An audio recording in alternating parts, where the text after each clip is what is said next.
Bayangkan sebuah dunia di mana langit bisa terbelah kapan saja, dan dari celah itu, monster keluar untuk menghancurkan segalanya. Dunia dalam manhwa ini adalah dunia para hunter. Mereka yang memiliki kemampuan khusus bertugas memasuki Dungeon, membersihkan monster, dan melindungi umat manusia.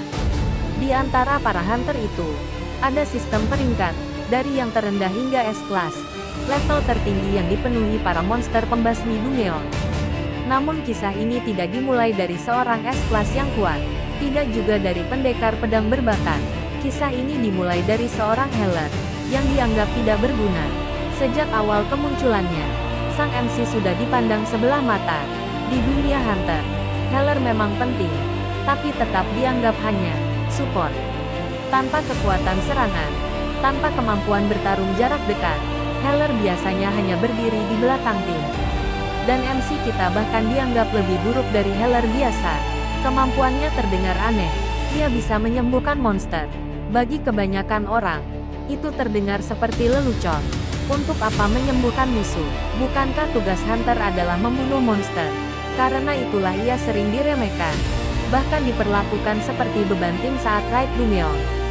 Namun takdirnya berubah saat sebuah insiden terjadi. Dalam sebuah Dungeon, ia menemukan monster yang hampir mati.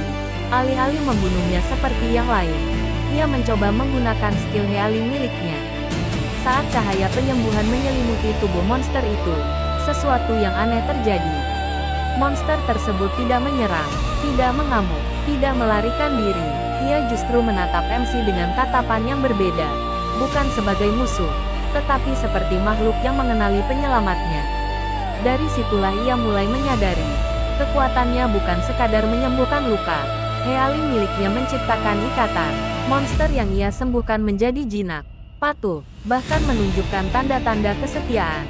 Awalnya ia ragu, tapi setelah menguji kemampuan itu beberapa kali di dunia lain, hasilnya tetap sama. Ia bisa menjinakkan monster. Pada salah satu raid besar, timnya menghadapi bos Dungeon yang jauh lebih kuat dari perkiraan. Formasi hancur, hunter garis depan terluka parah. Situasi berubah menjadi bencana. Semua orang panik. Di saat itulah MC mengambil keputusan yang nekat. Alih-alih menyerang bos, ia menyembuhkannya. Semua orang mengira ia sudah gila. Namun setelah cahaya healing menyentuh bos tersebut, makhluk mengerikan itu berhenti menyerang, lalu berbalik melindunginya. Pemandangan itu mengguncang seluruh tim. Untuk pertama kalinya, mereka melihat sesuatu yang mustahil. Monster bertarung di pihak manusia. Sejak saat itu, MC bukan lagi sekadar healer lemah. Ia menjadi misteri. Memasuki episode-episode berikutnya, MC mulai memanfaatkan kemampuannya dengan lebih strategis. Ia tidak sembarangan menjinakkan monster. Ia memilih yang memiliki potensi tinggi. Beast tipe serigala, monster bertubuh besar dengan kekuatan fisik luar biasa. Makhluk cepat yang cocok untuk pengintaian. Ia mulai membangun timnya sendiri. Yang membuatnya semakin berbahaya adalah satu hal, monster-monster itu berkembang bersamanya. Mereka tidak hanya menjadi alat, tetapi sekutu sejati dalam pertarungan. Kemampuannya bukan lagi sekadar support. Ia menjadi komandan pasukan monster. Semakin banyak Dungeon yang ia taklukkan, semakin cepat pula namanya menyebar. Guild besar mulai tertarik. Sebagian ingin merekrutnya dengan tawaran menggiurkan. Sebagian lagi mulai curiga, bagaimana mungkin seorang healer bisa memiliki kekuatan seperti itu? Apakah ini anomali sistem, atau sesuatu yang lebih berbahaya? Memasuki pertengahan cerita, konflik tidak lagi hanya tentang monster di dalam Dungeon. Politik antar guild mulai terasa. Ada pihak yang ingin memanfaatkan kekuatannya. Ada pula yang merasa keseimbangan. Dunia hunter bisa runtuh jika kemampuannya terus berkembang. Di episode 20-an hingga awal 30-an, level tantangan meningkat drastis. MC memasuki Dungeon dengan tingkat kesulitan lebih tinggi. Di sana, ia menghadapi monster elit dengan kecerdasan tinggi.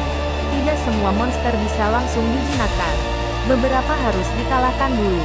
Beberapa menguji tekadnya. Beberapa bahkan hampir membunuhnya. Namun setiap pertarungan membuatnya semakin kuat. Bukan hanya karena monster yang ia kumpulkan, tetapi karena ia mulai memahami batas dan potensi sebenarnya dari skill healing miliknya. ia menemukan bahwa kekuatannya memiliki hubungan dengan sistem dunia itu sendiri. Seolah-olah, ia ditakdirkan menjadi jembatan antara manusia dan monster. Di penghujung episode 34, posisi MC sudah jauh berbeda dari awal cerita. Ia tidak lagi diremehkan, ia tidak lagi dianggap beban. Ia menjadi hunter yang ditakuti dan diperhitungkan. Dengan beberapa monster elit di sisinya, ia mampu menyaingi hunter rank tinggi. Banyak yang mulai percaya bahwa ia akan segera mencapai level S-Class. Namun semakin tinggi ia naik, semakin jelas pula bahwa ada ancaman yang lebih besar sedang mengintai. Organisasi misterius mulai bergerak, monster yang lebih kuat mulai muncul, dan rahasia tentang asal-usul kekuatannya perlahan terkuak. Apakah kekuatannya akan menjadi kunci keselamatan umat manusia, atau justru menjadi awal dari perubahan besar yang tidak bisa dihentikan? Itulah perjalanan dari episode 1-34, kisah seorang healer yang dianggap lemah, namun justru memiliki kemampuan paling unik dan berbahaya di dunia hunter. Dari diremehkan, menjadi ancaman bagi keseimbangan dunia. Menurut kalian, apakah dia akan benar-benar mencapai S-Class? Dan apa yang akan terjadi jika semua monster berada di bawah kendalinya?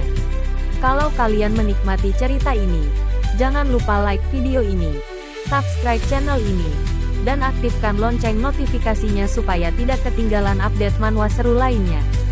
Sampai jumpa di pembahasan berikutnya.